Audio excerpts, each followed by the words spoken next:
Souqalmal and Yabi founder Ambareen Musa joins Revolut as UAE CEO, and Saudi Arabia unemployment falls to 3.3% in the second quarter of 2024. And finally, Lulu Group likely to drop Tadawul leg of for IPO for Abu Dhabi only listing.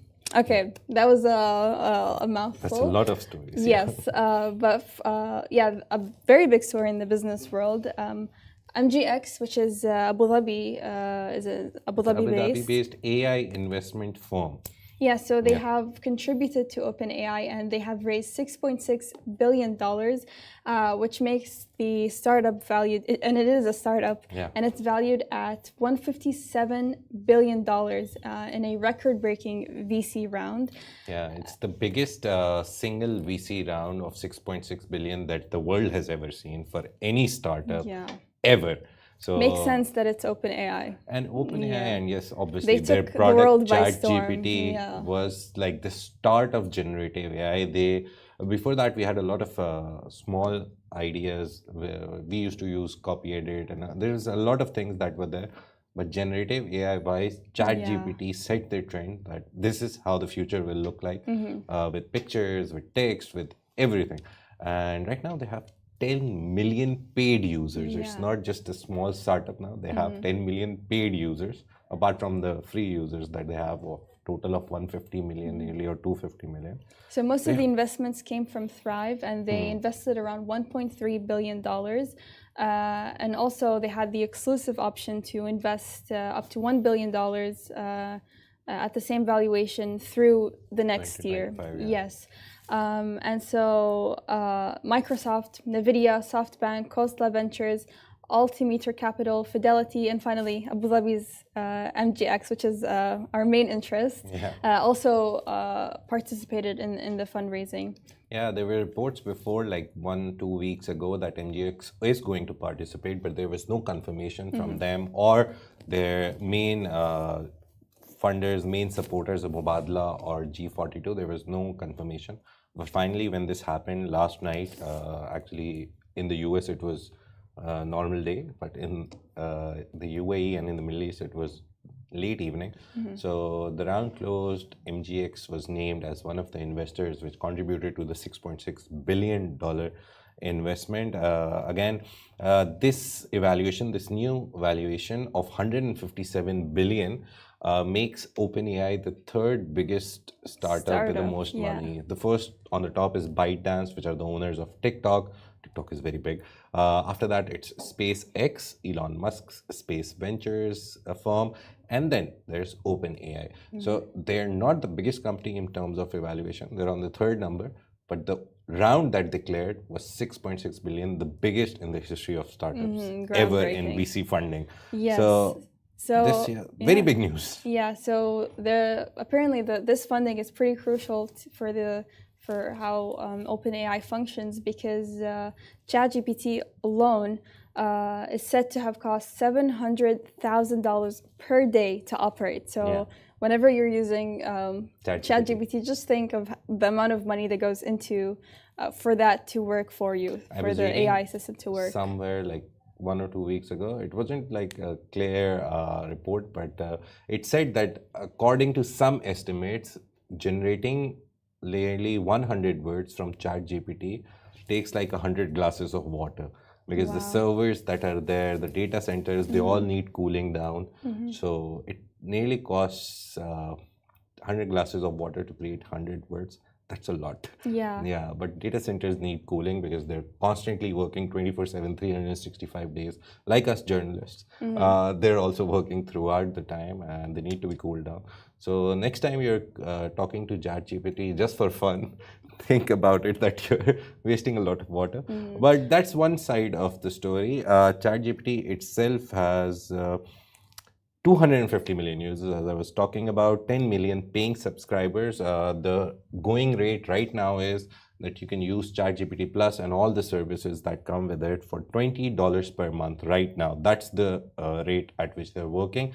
But some reports have also suggested that they may raise that price to nearly $44 per month, because a lot of industry gossip, a lot of industry news reports are saying that this company, which is right now non-profit, will go towards for profit. And all these investors that have invested, they have been promised that in the next 1 or 2 years, the company will complete its shift. One of the reasons that the 13 founders which made OpenAI and then ChatGPT, only 3 are left. And one of them is Sam Altman, the face of ChatGPT and OpenAI. So this is all happening in the world of OpenAI and AI itself. Yeah, but also they're trying to have a revenue of $100 billion by 2029, when right now they have an annual revenue of $3.4 billion. So there's that's quite a big step from their current revenues. And I'm guessing that's to appease to the investors, that have put a lot of money into OpenAI. And again, in the Wall Street Journal report and the TechCrunch report, both I read that if these investors don't get some kind of promises that they've been done in terms of money or in terms of management change, the structural change of the company, they can retract their money. So it is for sure going towards for-profit organization. And you will soon have to pay more to use OpenAI's advanced services. The free services are there already. They're very good, to be honest. Every day, OpenAI ChatGPT allows you to do some, what I've seen, what I've used, I also use ChatGPT, everyone uses it. Not for research purposes, but mainly for ideas. For writers, it's a very good tool that you can bounce off headline ideas, text ideas, angles of news story. So it's a very good tool. You don't need to disturb a person. Yeah, and also it's good for those long articles when you don't have the time to read through or skim through even. You can just paste it onto ChatGPT and it'll give you like the gist of it. The gist of it, the summary of everything. Yeah, it's good to have that. Apart from that, there's a lot of uses. When you use ChatGPT, you go to the GPTs made by people or the companies. They're also very good. One of the ones that I use usually is Scholar GPT. It's by OpenAI itself, that GPT. So that helps you do all the research. It has like access to 3 million or 4 million research papers. So if you're finding some literature for your research, it can give you those with links and everything. So that's one of the GPTs that I use because sometimes there is information that needs checking. So now it's going towards surfing as well. The thing I was talking about, usually ChatGPT's paid version allows you to help do internet surfing. But in the free version, you can do nearly 10 or 12 internet surfs every day as well. So that helps. You don't have to like Google and then read 10 articles and find the information. You can just ask ChatGPT to do the research for you now as well. So it's making processes very simple, very easy for a lot of industries. In the morning, I saw a post. I don't know. I didn't verify it. I'm really sorry, but I had to check it like from 2-3 sources. But apparently, Microsoft CEO Bill Gates has given a 3-point agenda or 3-point suggestions and fears. One of them is that what will happen when AI eats up a lot of jobs. So he's concerned about that. I think the whole world is concerned about that. We know about Bill Gates' philanthropy and all the things that are running under the Melinda Gates Foundation. They're trying to eradicate polio, poverty, nutrition as well. So all these things, he's scared that what will happen to those people. And apart from that, he's also scared that what if AI becomes independent? That's a very far-fetched idea. That's a very valid concern, but at the same time, it's like a lot of institutions and companies and whatnot are not prioritizing, but they're using AI to their advantage and not as a way to eat up existing jobs, at least for the most part. That's recently I read a report. I don't know why when you talk about ChatGPT, AI, and Open, you have read a lot of stuff. The report was about renewable energy. That renewable energy is creating a lot of jobs for a lot of people in the world, and China was the main hub.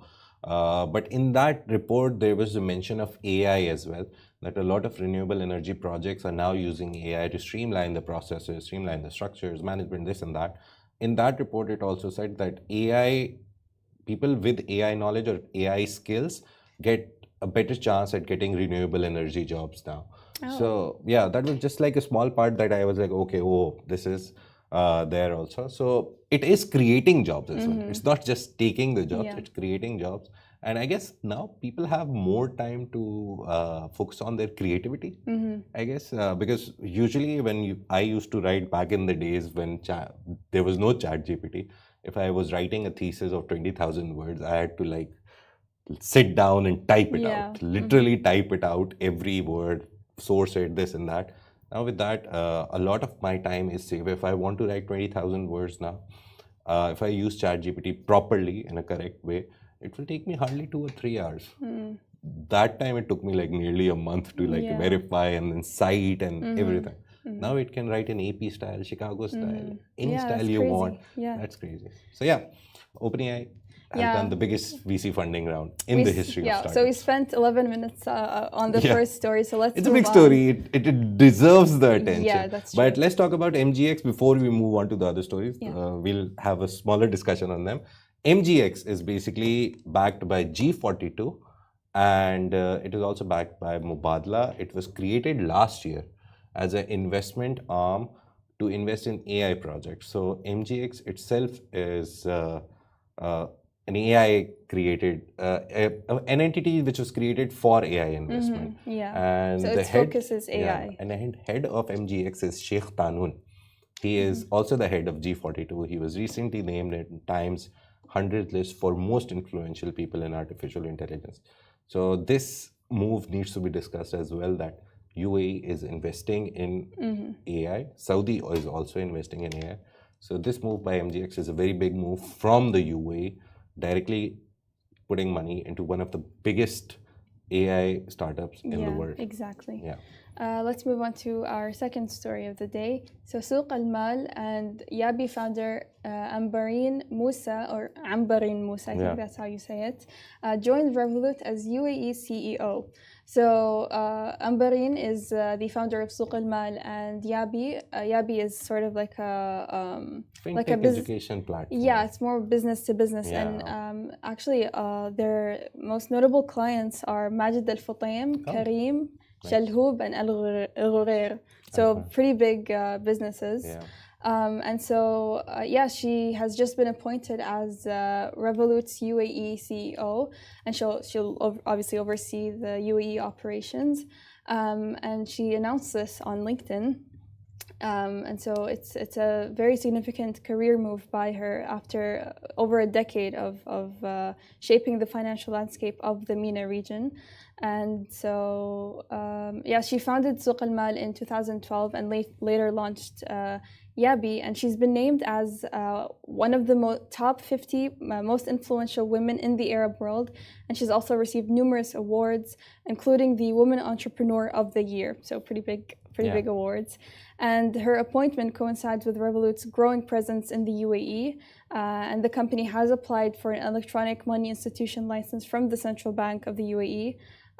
So they're not currently, they don't have an office here or anything, but I believe you can send money from the UK to here. You can use it, but registered wise, legally, I don't know. To be honest, I'm not really clear on it, but Revolut is one of the biggest service that is used for remittances. So you can, if you are earning in pounds, you can send it back in dirhams. So Revolut became famous because of remittances, and their also cards which can be used as debit or credit cards.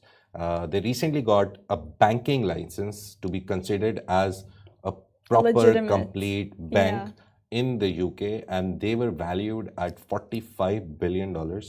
It's a very big number when you compare it to a lot of banks in the UK, because a lot of banks, the smaller banks in the UK, are valued under it. So that is why Revolut is becoming a big phenomenon in the world. But largely their market is the UK right now, and this is their expansion strategy. They're coming to the UAE, they're going to Saudi, they're going to launch in India. We did a report about that they're planning to launch in India. They have an India office, and they have nearly 4,000 people working there. So they're testing their services on their people, on their employees. So their employees are already using this service, Revolut, in India. So they're testing it out, and they'll launch in 2025 in India. UAE, they've announced the CEO, so obviously they'll now start setting up everything. Pretty soon, I think they'll announce. And again, the application processes are not that difficult in the UAE. They're very expedited, very quick, very digital. So soon they'll get a license to work as a remittance service. But the eventual plan is to become a bank in the UAE as well, an online bank, an online app-based bank. So yes, this is happening. And Ambareen Musa, she told you all about her. She has a very big portfolio and more than a decade of experience in the industry.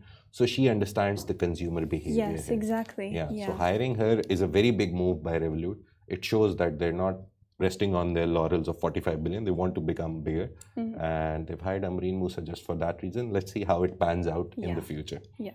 Let's move on to the next story. So Saudi Arabia's unemployment falls to 3.3 in the second quarter of 2024.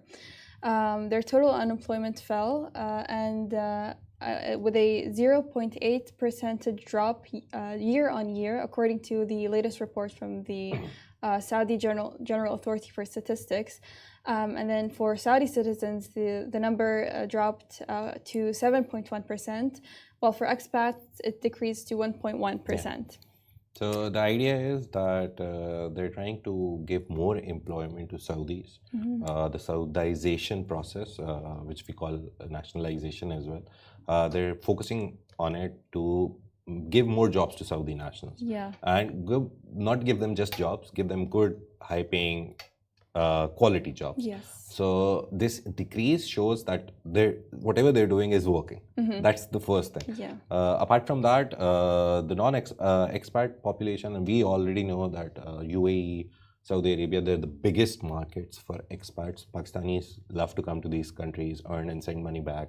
Indians love it. A lot of countries love to come to these regions. So that is why the expat number that you see is 1.1%. Everyone who goes there goes for a job. Makes sense. Most probably 1.1% is the new people who are coming out of universities and now they're looking for jobs. So eventually they will get it. So for Saudi citizens, the good part was what I noticed was the women numbers about women. So it highlights that 35.4% of the Saudi women are now employed. That's a very big number. That's great news. And despite a quarterly dip in the participation, very negligible, the year-on-year increase in women's labor force participation increased actually by 0.6%. And again, supported by the reforms, social reforms that they want to bring women into the corporate structure, private jobs, government jobs, everything. And they're not only going to work into government jobs. There's been a notable 95.5% of unemployed Saudis are willing to work in the private sector, and this obviously reflects their ongoing economic diversification efforts. Because they know that if you diversify and go into private, it's also a big thing for the country. It helps the country's economy in many ways. Again, with Saudi women, they're showing a growing willingness to accept longer commutes, while men are more open to work long hours. And this is a shift in the labor market, where I think previously it was a bit different from what it is right now. The numbers that I saw were like women are more, again, accepting for longer hours, because usually women, they want a very strict 9-to-5 job or this and that, because sometimes the onus is on them to handle family. But now the trend is changing. Men are contributing more to the house and women are contributing more to the economy and the job scene as well. So good report to come out. Great numbers to see. Saudi Arabia, Saudi Vision 2030, 1,467 times I'm mentioning it. I'll keep counting it. But Saudi Vision 2030 is doing great things for Saudi Arabia, and this is one of the examples. Let's move on to our final story of the day. Lulu Group likely to drop Tadawul leg for Abu Dhabi-only listing. So Lulu Group, we also recently reported on them when they, I think, decided they're going to go on the public stock market. Dual listing. They're a major UAE-based supermarket operator. Everyone knows Lulu hypermarket. Everybody knows. It's like the more affordable Carrefour or whatever other supermarket. It's actually a hypermarket. So they're expected to abandon those plans for a dual IPO listing. Previously they said they were going to go on Saudi Arabia's Tadawul and Abu Dhabi Exchange (ADX), but now most likely they're only going on ADX. ADX listings. And this deal is projected to be one of the largest UAE IPOs of 2024 with an estimated $1.5 billion offering. Yeah. And there's been a bunch of offerings, deals. Talabat is going. Talabat going on. Going for an IPO. Yeah, exactly. Etihad Airways is planning for 2025. The list on the top of my mind, which I can remember, we talked about Saudi Majid Al Oud, right? Majid Al Oud, Majid yes. Al Oud, that is going for IPO. So the whole region is becoming an IPO center. So this mainly, when you talk about this, everyone thinks that maybe there's financials involved. But what the bankers are saying, which are involved in this transaction, they're saying it's because of the regulatory approvals. It's not about money. They'll get money from both the places. They want to get money from both the places. The only problem is that listing on Saudi Tadawul is a longer process than ADX. So they don't want to get into that paperwork. That is why they're listing it on ADX for now. I think it's more convenient. Yeah, it's more convenient for the time because they want to do it before the end of the year. So that is why they're just going on ADX. But the plans are there to go on Saudi Tadawul. So most probably next year we'll see them going for Tadawul, the Saudi exchange, the main market. Yeah. And what I saw is the last case of a dual listing was by Americana Foods or something. And even the report also says that it was very difficult for them to handle both the markets. So maybe they're taking an example from them and just like, okay, we'll delay our Tadawul offering. But they're going to get they're offering $1.5 billion worth of shares. Yeah. Obviously, institutional investors, individual investors. Then sometimes there's also a percentage of shares for the people who've already invested privately into the company. So let's see, it's going to be a good round of fundraising through shares. And the main idea is expansion. Lulu wants to expand to other markets. And that is why they're trying to raise this $1.5 billion. And soon it will happen before the end of the year, and at least on ADX. And maybe they will expand, they'll go on Tadawul as well. Yeah. But there will be slightly less Saudi involvement in the IPO because of the loss of a local retail offering. So there is that, but who knows? Maybe they'll expand and it'll be easier to go onto Tadawul in the future. They have a lot of competition in Saudi from the Bin Hashim. I don't even exactly remember the company name, but when I went to Saudi, I asked for a supermarket and someone said Bin something. Exactly don't remember the name, but if Saudi people are listening, they would have guessed it by now. So that is the main competition for Lulu in that Saudi market. Right now in Abu Dhabi and in the UAE, Lulu competes with Carrefour mainly or Spinneys, but Spinneys is very high-end, more expensive to be honest. In very layman terms, Spinneys, you buy tomatoes, it'll be like 15 dirhams. On Lulu, it will be 2.5, 3 dirhams. So comparatively, price-wise, Lulu doesn't compete. Bin Dawood, yeah. Bin Dawood is like one of the biggest competitors in that market. It's a very local supermarket brand. So wherever I went in Saudi, I was like, supermarket, and they're like, Bin Dawood, Bin Dawood, Bin Dawood. So yeah, that is why they're delaying Saudi leg and focusing on ADX because, again, they're born from Abu Dhabi. They have like the biggest stores. Now they have biggest shopping malls here in the UAE. So yeah. Makes sense. Yeah. Business-wise, makes sense to go on ADX first and then later on Tadawul. Yeah, so this is all we discussed. We discussed a lot today. MGX, Abu Dhabi-based AI investment firm, has contributed to the OpenAI $6.6 billion VC funding round.